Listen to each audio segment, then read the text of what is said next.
We just shot our Juneteenth video on business development. We're going to be offering free business development classes. You're probably wondering what that scar is. It's a little scratch from my 3-year-old. She jumped on my face last night, grabbed my eye, and right there. I love her. But we are going to be developing the content, and we want to make sure that it's what you want. Because business development, I could tell you everything I know about tea, or specifically about business, and we're going to do that.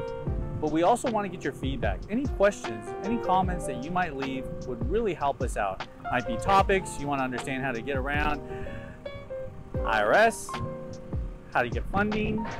Maybe you're thinking, and by the way, you can get around the IRS legally, okay? That's a legal thing to do.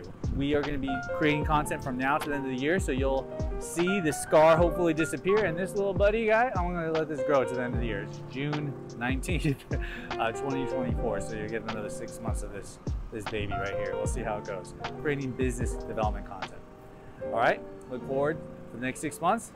We'll be producing business development videos, but if you can comment below your topics, suggestions, that is very helpful. Also helps the algorithm.